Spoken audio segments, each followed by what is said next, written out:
हैं, तो किसी भी देश के जो भी नेशनल सिंबल होते हैं मुख्य रूप से उस देश की जो प्राचीन विरासत रही है, वहाँ का जो कल्चर रहा है, या जो भी उनके प्राचीन ट्रेडिशन वगैरह रहे हैं, उन्हीं के ऊपर ये आधारित होते हैं। तो आपको ये ध्यान रखना है कि वर्तमान में हमारे देश में आपको टोटल इस प्रकार के 17 राष्ट्रीय प्रतीक देखने को मिलेंगे। तो आइए सबसे पहले हम लोग ये जो 17 राष्ट्रीय प्रतीक हैं उनको जान लेते हैं, फिर इनसे जुड़े हुए जो भी महत्वपूर्ण तथ्य आपकी परीक्षाओं में पूछे जाते हैं उनको भी हम लोग डिस्कस करेंगे। तो पहले हम लोग बात करेंगे हमारे राष्ट्रीय झंडे की। तो आप सभी को पता होगा कि हमारे देश का जो नेशनल फ्लैग है वो आपका तिरंगा है। राष्ट्रीय चिन्ह की अगर हम लोग बात करते हैं तो आपको ध्यान रखना है कि जो आपके अशोक का स्तंभ है वही हमारे भारत का राष्ट्रीय चिन्ह है। फिर बात करते हैं राष्ट्रगान की। तो ध्यान रखिएगा जनगण मन ये हमारे भारत का राष्ट्रगान है। राष्ट्रीय गीत की अगर हम लोग बात करते हैं तो वंदे मातरम ये हमारे भारत का राष्ट्रीय गीत है। राष्ट्रीय पशु की अगर हम लोग बात करते हैं तो आपको ध्यान रखना है कि रॉयल बंगाल टाइगर ये हमारे भारत का नेशनल एनिमल है। फिर बात करेंगे नेशनल हेरिटेज एनिमल की, यानी कि राष्ट्रीय विरासत पशु की। तो जो हमारे देश में एशियाई हाथी पाए जाते हैं इनको भारत सरकार के द्वारा राष्ट्रीय विरासत पशु के तौर पर घोषित किया गया है। आगे बात करेंगे राष्ट्रीय जलीय जीव या फिर राष्ट्रीय जलीय पशु की। तो गंगा नदी में जो हमारी डॉल्फिन पाई जाती है इसी को भारत सरकार के द्वारा राष्ट्रीय जलीय जीव के तौर पर घोषित किया गया है। आगे बात करेंगे राष्ट्रीय वृक्ष यानी कि नेशनल ट्री की। तो बरगद यानी कि जो बनियान ट्री होता है उसको हमारे देश के राष्ट्रीय वृक्ष के तौर पर घोषित किया गया है। आगे बात करेंगे हमारे देश का जो राष्ट्रीय पक्षी है यानी कि नेशनल बर्ड की बात करें तो पीकॉक यानी कि मोर हमारे यहाँ का राष्ट्रीय पक्षी है। राष्ट्रीय नदी यानी कि नेशनल रिवर की अगर हम लोग बात करते हैं तो गंगा हमारे भारत की राष्ट्रीय नदी है। राष्ट्रीय फूल यानी कि हमारे देश का जो नेशनल फ्लावर है वो आपका कमल है। कौन सा? जो आपके लोटस का फ्लावर होता है उसको राष्ट्रीय फूल का दर्जा दिया गया है। राष्ट्रीय मुद्रा की अगर हम लोग बात करते हैं तो आपको ध्यान रखना है कि भारतीय रुपया हमारे यहाँ की राष्ट्रीय करेंसी है। फिर बात करेंगे राष्ट्रीय खेल की। तो वैसे आपको ध्यान रखना है कि आधिकारिक तौर पर हमारे देश का कोई भी राष्ट्रीय खेल नहीं है, तो ये ज़रूर ध्यान रखिएगा। लेकिन आज़ादी के समय या आज़ादी के पहले और बाद के समय में हमारे भारत का दुनिया के हॉकी के खेल में वर्चस्व था, इसीलिए कई बार हम लोग हॉकी को राष्ट्रीय खेल मान लेते हैं। लेकिन आपको ध्यान रखना है कि आधिकारिक तौर पर हॉकी हमारे यहाँ का राष्ट्रीय खेल नहीं है।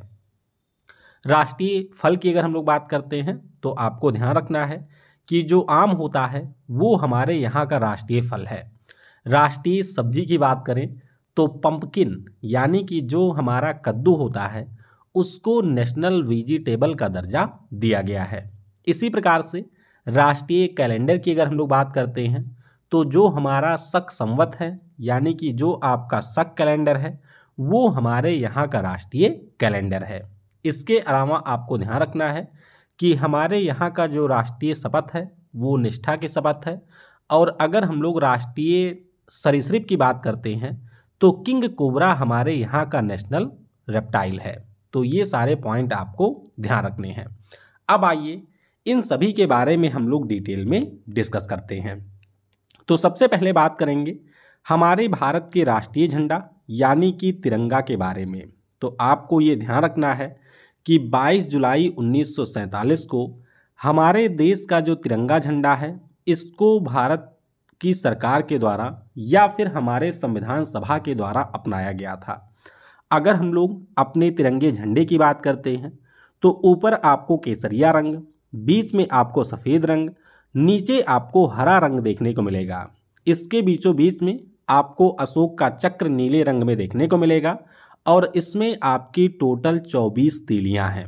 आपको ये भी ध्यान रखना है कि अगर हम लोग तिरंगे के लंबाई और चौड़ाई के अनुपात की बात करते हैं तो इसका अनुपात होता है 3:2, यानी कि अगर लंबाई 3 मीटर है तो इसकी चौड़ाई 2 मीटर होना अनिवार्य है। किसने डिजाइन किया था? तो आपको ये भी ध्यान रखना है कि जो हमारे पिंगली वेंकैया साहब हैं उन्हीं के द्वारा हमारे तिरंगे झंडे को डिजाइन किया गया था।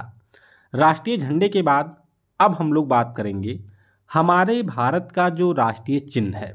तो आपको ये ध्यान रखना है कि हमारे यहाँ पर जो अशोक का सिंह चतुर्मुख स्तंभ शीर्ष है, इसी को राष्ट्रीय चिन्ह के तौर पर अपनाया गया है। कब अपनाया गया था? तो 26 जनवरी 1950 को इसको राष्ट्रीय चिन्ह के तौर पर अपनाया गया था। आपको ये भी ध्यान रखना है कि ये जो हमारे अशोक का सिंह चतुर्मुख स्तंभ शीर्ष है, ये आपके बेहतर शासन, बेहतर संस्कृति और शांति का सिंबल है और इसीलिए भारत सरकार के द्वारा इसको अडॉप्ट किया गया था। आपको ये भी ध्यान रखना है कि इसके नीचे एक आदर्श वाक्य भी है जो कि हमारा सत्यमेव जयते है, जिसको आपके मुंडकोपनिषद से लिया गया है, यानी कि जो हमारा मुंडक उपनिषद है उसी से इस ध्येय वाक्य को लिया गया है। बाकी अगर हम लोग अशोक के इस सिंह चतुर्मुख स्तंभ शीर्ष की बात करते हैं तो ये आपको वाराणसी के सारनाथ संग्रहालय में देखने को मिल जाएगा। तो ये जरूर ध्यान रखिएगा कि सारनाथ संग्रहालय में इसको संरक्षित किया गया है। अब बात करेंगे भारत के राष्ट्रगान की। तो आपको ध्यान रखना है कि जनगण मन ये हमारे भारत का राष्ट्रगान है।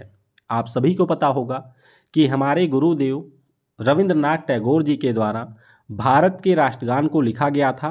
किस भाषा में? मूल रूप से ये आपके बंगाली भाषा में लिखा गया था। आप सभी को ये भी पता होना चाहिए कि राष्ट्रगान के जो गायन की अवधि है ये आपकी 52 सेकंड होती है। परीक्षा में कई बार पूछा जाता है कि राष्ट्रगान पहली बार हमारे देश में कब गाया गया था। तो आपको ये ध्यान रखना है कि 1911 में 27 दिसंबर के दिन कांग्रेस का जो कलकत्ता में अधिवेशन हो रहा था उसी दौरान पहली बार राष्ट्रगान को गाया गया था। और परीक्षा के ही दृष्टिकोण से आप लोग ये भी ध्यान रखेंगे कि हमारे भारत का जो राष्ट्रगान है इसको आधिकारिक तौर पर 24 जनवरी 1950 को अपनाया गया था। कब? 24 जनवरी 1950 को भारत के राष्ट्रगान को अपनाया गया था। फिर बात करते हैं भारत के राष्ट्रीय गीत की। तो आप सभी को पता होगा कि वंदे मातरम हमारे भारत का राष्ट्रीय गीत है। किसने लिखा है? तो बंकिम चंद्र चटर्जी जी के द्वारा संस्कृत भाषा में इसको लिखा गया था। ये आप लोग जरूर ध्यान रखिएगा। अगर हम लोग राष्ट्रीय गीत की बात करते हैं तो आपको ये भी ध्यान रखना है कि 1896 में कांग्रेस पार्टी का जो कलकत्ता में अधिवेशन हुआ था उस दौरान सबसे पहली बार राष्ट्रीय गीत वंदे मातरम को गाया गया था। तो अगर हम लोग राष्ट्रगान की बात करते हैं तो वो 1911 में पहली बार गाया गया, जबकि अगर हम लोग राष्ट्रीय गीत की बात करें तो ये आपके 1896 में गाया गया था। इसे कब अपनाया गया था? तो 24 जनवरी 1950 के दिन हमारे भारत के राष्ट्रीय गीत और राष्ट्रीय गान दोनों को एक साथ अपनाया गया। अब बात करेंगे भारत के राष्ट्रीय कैलेंडर की। तो आपको ये ध्यान रखना है कि शक संवत के ऊपर हमारे भारत का राष्ट्रीय कैलेंडर आधारित है। आप सभी को ये पता होगा कि इस कैलेंडर के अनुसार चैत्र हमारा पहला मंथ होता है, जो कि जनरली आपके मार्च में शुरू होता है बसंत ऋतु से। तो आपको ध्यान रखना है कि भारतीय कैलेंडर का पहला माह चैत्र होता है। किसके द्वारा इस कैलेंडर की शुरुआत की गई थी? तो आपने कुषाण वंश के एक बहुत ही महत्वपूर्ण शासक कनिष्क का नाम सुना होगा। तो कनिष्क के द्वारा 18वीं शताब्दी में शकों को हराया गया था और इन्हीं शकों को हराने के बाद कनिष्क के द्वारा आपके शालिवाहन शक या फिर शक संवत की शुरुआत की गई थी। तो चाहे आप इसको शक संवत कहिए या फिर शालिवाहन शक कहिए, दोनों का ही मतलब एक है। इसे कब अपनाया गया? तो 22 मार्च 1957 को ग्रेगोरियन कैलेंडर के साथ में हमारे भारत के राष्ट्रीय कैलेंडर के तौर पर शक कैलेंडर को अपनाया गया था। अब बात करेंगे भारत के राष्ट्रीय पशु की। तो भारत के राष्ट्रीय पशु की बात करते हैं तो हमारा जो रॉयल बंगाल टाइगर है ये वर्तमान में आपके भारत का राष्ट्रीय पशु है। आपको ये ध्यान रखना है कि हमारे यहाँ पर जो राष्ट्रीय वन्यजीव बोर्ड है उसके द्वारा 1969 में पहली बार आपके शेर को राष्ट्रीय पशु घोषित किया गया था, लेकिन उसके बाद 1973 में राष्ट्रीय वन्यजीव बोर्ड के द्वारा शेर के स्थान पर बाघ को राष्ट्रीय पशु घोषित किया गया। अब बाघ को क्यों किया गया? क्योंकि एक तो आपके प्रोजेक्ट टाइगर की भी शुरुआत हुई थी 1973 में बाघों के संरक्षण के लिए। बाघों की अगर हम लोग बात करते हैं तो इनकी ताकत, इनके अंदर जो फुर्तीलापन होता है और इनकी जो अपार शक्ति होती है, उसी को मद्देनजर रखते हुए भारत सरकार के द्वारा राष्ट्रीय पशु के तौर पर रॉयल बंगाल टाइगर को घोषित किया गया था। अब बात करेंगे भारत के राष्ट्रीय विरासत पशु की। तो आपको ये ध्यान रखना है कि हमारे यहाँ का जो राष्ट्रीय विरासत पशु है वो हमारा एशियन एलिफेंट है, यानी कि जो एशियाई हाथी है इसी को राष्ट्रीय विरासत पशु के तौर पर घोषित किया गया है। कब घोषणा हुई थी? तो ये भी परीक्षा में पूछा जाता है, ध्यान रखेंगे। वर्ष 2010 में भारत सरकार के द्वारा हमारा जो एशियाई हाथी है उसको राष्ट्रीय विरासत पशु के तौर पर घोषित किया गया था। आप सभी को ये भी पता होगा कि भारत सरकार के द्वारा वर्ष 1992 में हाथियों के संरक्षण के लिए प्रोजेक्ट एलिफेंट की शुरुआत की गई थी। किसकी? प्रोजेक्ट एलिफेंट की शुरुआत की गई थी और वर्तमान में आपको हमारे देश में टोटल 32 एलिफेंट रिजर्व भी देखने को मिलेंगे। तो एलिफेंट रिजर्व और टाइगर रिजर्व के ऊपर मैंने सेपरेट वीडियो बना रखी है, अगर आपने नहीं देखा है तो ऊपर के आई बटन पर या फिर नीचे डिस्क्रिप्शन में उनकी लिंक मिल जाएगी, तो वहां से आप इन वीडियोस को भी जरूर देख लीजिए। फिर बात करेंगे भारत के राष्ट्रीय जलीय पशु की। तो ध्यान रखिएगा हमारे यहाँ के गंगा नदी में जो आपकी डॉल्फिन पाई जाती है, जो कि एक मैमल भी है यानी कि एक स्तनधारी जीव है, इसको राष्ट्रीय जलीय जीव का दर्जा दिया गया है। आपको ये भी ध्यान रखना है कि बिहार के जो सीएम हैं वर्तमान में नीतीश कुमार साहब, उनके द्वारा ये मांग रखी गई थी कब? 2009 में, जब आपके गंगा नदी घाटी प्राधिकरण की बैठक हो रही थी कि डॉल्फिन को राष्ट्रीय जलीय पशु के तौर पर घोषित किया जाए। तो उस समय हमारे देश के पीएम डॉक्टर मनमोहन सिंह जी के द्वारा आपके डॉल्फिन को राष्ट्रीय जलीय जीव के तौर पर घोषित किया गया था। तो ये ध्यान रखिएगा कि अक्टूबर 2009 में गंगा नदी की जो डॉल्फिन है इसको राष्ट्रीय जलीय जीव के तौर पर घोषित किया गया। फिर बात करेंगे भारत के राष्ट्रीय पक्षी की। तो आप सभी को पता होगा कि हमारे यहाँ का जो मोर है इसको राष्ट्रीय पक्षी का दर्जा दिया गया है। आपको ये भी ध्यान रखना है कि 1 फरवरी 1963 को मोर को हमारे देश में राष्ट्रीय पक्षी के तौर पर घोषित किया गया था। मोर के अगर हम लोग साइंटिफिक नेम की बात करते हैं तो ये भी आप लोग ध्यान रखिएगा, पाओ क्रिस्टातुस इसका साइंटिफिक नेम है। क्या है? पाओ क्रिस्टातुस इसका साइंटिफिक नेम है। आगे बात करेंगे भारत की राष्ट्रीय नदी की। तो ध्यान रखिएगा हमारे यहाँ की जो राष्ट्रीय नदी है वो आपकी गंगा नदी है और हमारे गंगा नदी को वर्ष 2008 में राष्ट्रीय नदी के तौर पर घोषित किया गया था। तो ये भी आपको ध्यान रखना है। बाकी गंगा नदी के बारे में आप सभी को पता होगा कि इसकी टोटल लंबाई 2525 किलोमीटर है। ये जो नदी है वो हमारे उत्तराखंड राज्य में गंगोत्री नाम के हिमनद से निकलती है। उत्तराखंड के बाद ये प्रवेश करती है उत्तर प्रदेश में, फिर आपके बिहार में, झारखंड के एक ज़िले और फिर जाती है पश्चिम बंगाल में और पश्चिम बंगाल से ये इंटर कर जाती है बांग्लादेश में। आगे बात करेंगे भारत के राष्ट्रीय वृक्ष की। तो आप सभी को अच्छे से ये पता होना चाहिए कि बनियान ट्री यानी कि जो बरगद का पेड़ है उसको हमारे देश में राष्ट्रीय वृक्ष का दर्जा दिया गया है। कब इसको दर्जा दिया गया था? तो 1950 में ही भारत सरकार के द्वारा इसकी जो उपयोगिता है, इसकी जो विशालता होती है, वैज्ञानिक और इसका जो पौराणिक महत्व है, उसी को ध्यान में रखते हुए बरगद को भारत के राष्ट्रीय वृक्ष के तौर पर घोषित किया गया था। साइंटिफिक नेम की अगर हम लोग बात करते हैं तो फाइकस बेंगालेंसिस, क्या नाम है? फाइकस बेंगालेंसिस, ये हमारे बरगद का वैज्ञानिक नाम है। आगे बात करेंगे भारत की राष्ट्रीय मुद्रा की, तो आप सभी को पता होगा कि भारतीय रुपया ये हमारे भारत की आधिकारिक मुद्रा है। आप सभी को ये भी पता होना चाहिए कि वर्ष 2010 में आईआईटी के एक हमारे विद्यार्थी उदय कुमार जी के द्वारा इस रुपए के सिंबल को डिजाइन किया गया था और 8 जुलाई 2011 को इसे अडॉप्ट किया गया। सिंबल की अगर हम लोग बात करते हैं तो इसमें आपको रा देखने को मिलेगा जो कि हमारा देवनागरी लिपि से लिया गया है और लैटिन अक्षर आर भी आपको देखने को मिलेगा।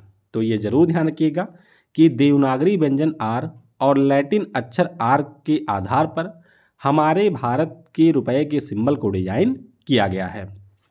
अब बात करेंगे भारत के राष्ट्रीय फूल की। तो भारत के राष्ट्रीय फूल की अगर हम लोग बात करते हैं तो कमल हमारे भारत का राष्ट्रीय फूल है। कौन सा? कमल हमारे भारत का राष्ट्रीय फूल है। और अगर हम लोग बात करते हैं कमल की तो आप सभी ने देखा होगा कि हमारे यहाँ की जो भी पौराणिक लोक कथाएँ होती हैं या जो आपके धर्म से जुड़ी हुई कथाएँ हैं उसमें आपको कमल कई स्थानों पर देखने को मिलेगा। तो इसी कारण से कमल को हमारे देश में राष्ट्रीय फूल का दर्जा दिया गया। साइंटिफिक नेम की अगर हम लोग बात करते हैं तो निलंबो नूसीफेरा गेटन आपके कमल यानी कि लोटस का साइंटिफिक नेम है। फिर बात करते हैं भारत के राष्ट्रीय फल की। तो सिंपल सा है, भारत का राष्ट्रीय फल है आपका आम। आम के बारे में आपको ये भी पता होना चाहिए कि हमारे भारत देश में आपको आम की कई सारी किस्में भी देखने को मिल जाएंगी। वैज्ञानिक नाम की अगर हम लोग बात करते हैं तो मैंगीफेरा इंडिका ये हमारे आम का वैज्ञानिक नाम है। फिर बात करते हैं भारत के राष्ट्रीय सब्जी की। तो राष्ट्रीय सब्जी क्या है? तो ध्यान रखिएगा कद्दू यानी कि जो पंपकिन है वो हमारे भारत की राष्ट्रीय सब्जी है। अच्छा, अब सवाल ये उठता है कि आलू के बजाय कद्दू को राष्ट्रीय सब्जी का दर्जा क्यों दिया गया होगा? तो देखिए, अगर हम लोग बात करते हैं कद्दू की तो कद्दू को एक तो आसानी से आप कहीं पर भी किसी भी स्थान पर उगा सकते हैं और आपको पता होगा कि कद्दू जब थोड़ा सा पक जाता है तो इसके अंदर मिठास भी आ जाती है और जो हमारे देश में गरीब तबके के लोग हैं वो भी आसानी से कद्दू को उगा सकते हैं या कद्दू तक उनकी पहुंच होती है। तो कई बार कद्दू को आपके गरीबों की सब्जी भी कही जाती है। तो ध्यान रखिएगा, इसी सबको शायद ध्यान में रखते हुए भारत के राष्ट्रीय सब्जी का दर्जा आपके कद्दू को दिया गया है। फिर बात करते हैं भारत के राष्ट्रीय खेल की। तो आपको ये पता होना चाहिए कि आधिकारिक तौर पर हमारे भारत का कोई भी राष्ट्रीय खेल नहीं है, लेकिन आज़ादी के पहले और आज़ादी के काफ़ी समय तक हमारे देश का दुनिया में हॉकी के खेल में वर्चस्व था। मेजर ध्यानचंद्र सिंह या फिर अन्य जो खिलाड़ी हैं उनके बारे में आप सभी ने सुना होगा। तो इसी को ध्यान में रखते हुए कई बार हॉकी को हमारे देश का राष्ट्रीय खेल कहा जाता है, लेकिन आपको ये जरूर ध्यान रखना है कि आधिकारिक तौर पर हमारे देश का कोई भी राष्ट्रीय खेल नहीं है। फिर बात करते हैं भारत के राष्ट्रीय सरीसृप की।